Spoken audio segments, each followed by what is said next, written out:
Hello నమస్తే అండి Aadab. This is హరిత కళ and I'm N emotional wellness coach. Me మ్యారేజ్‌లో domination ever the boss అని జనరల్‌గా మిమ్మల్ని గూడా చాలా మంది క్వెషన్ చేసుంటారు గదా!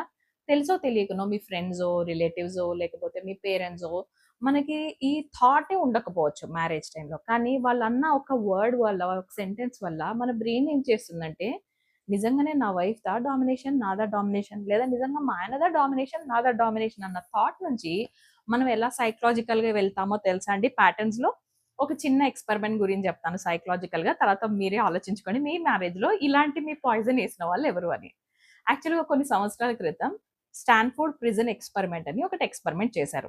24 మెంబర్స్‌ని తీసుకున్నారు. 12 మెంబర్స్‌ని అందులో జైలర్స్ లాగా, 12 మెంబర్స్‌ని అందులో ప్రిజనర్స్ లాగా పెట్టారు. ఇదంతా వాళ్ళకి తెలిసే చేశారు.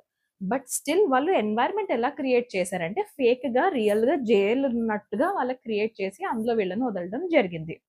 యాక్చువల్‌గా అయితే ఎక్స్‌పెరిమెంట్ 7 డేస్ చేసుండాలి. ఓకే. జస్ట్ వాళ్ళ బిహేవియరల్ ప్యాటర్న్స్ ఎలా ఉంటాయి, వాళ్ళేం చేస్తారు అన్న ఎక్స్‌పెరిమెంట్ అన్నమాట ఇది. అయితే ఏమైంది, వీళ్ళకి డామినేషన్ చేసే ఛాన్స్ రాగానే ఈ జైలర్స్ కింద ఎవరైతే యాక్టింగ్ చేయాలో, వాళ్ళు యాక్టింగ్ నుంచి బయటికి వచ్చి రియల్‌గానే వాళ్ళని డామినేట్ జేయడం మొదలుపెట్టారు.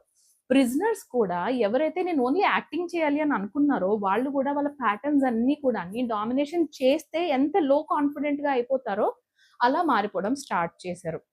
స్లోగా ఈ ఎక్స్‌పెరిమెంట్ వల్ల ఒకరి తర్వాత ఒకరు, ఒకరి తర్వాత ఒకరు చాలా సైకలాజికల్‌గా లో అయిపోవడం స్టార్ట్ చేశారనమాట. ఇలా 1, 2, 3 థర్డ్, ఫోర్త్ డే కల్లా ఈ ఎక్స్‌పెరిమెంట్‌ని ఆపేశారు. సో, ఈ ఎక్స్‌పెరిమెంట్ ద్వారా సైంటిఫికల్‌గా ఏం ప్రూవ్ చేశారు అంటే, ఒక మనిషికి డామినేట్ చేసే ఛాన్స్ ఎప్పుడైతే దొరుకుతుందో, వాళ్ళు బియాండ్ ద లిమిట్స్ వెళ్ళగలరు. ఒక మనిషిని ఎంత టార్చర్ అయినా చేయగలరు. కాబట్టి అంతవరకు మనం వెళ్ళకుండా ఉంటేనే బెటర్ అని. ఇప్పుడు చెప్పండి అందరం అలా చేస్తామని కాదు.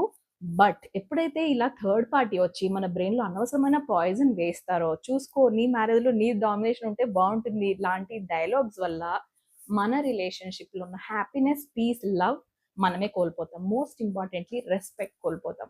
అవునా కదా! బయట ఎవరో ఎప్పుడో వచ్చి చూసి మన డామినేషన్ కోసం జడ్జ్ చేస్తారని ఎవ్రీడే ఇంట్లో పార్ట్నర్ దగ్గర మనం మిస్‌బిహేవ్ చేస్తే అది ఎంతవరకు న్యాయం? సో, ఒకవేళ మీరు అలాంటి పర్సనాలిటీ అయితే మాత్రం start changing your attitude immediately. మీకేమైనా కౌన్సెలింగ్‌కి నేను హెల్ప్ అవుతానంటే మాత్రం ఇమ్మీడియేట్‌లీ కాంటాక్ట్ అస్. మీకు ఈ వీడియో నచ్చినట్లయితే లైక్, షేర్ అండ్ సబ్‌స్క్రైబ్.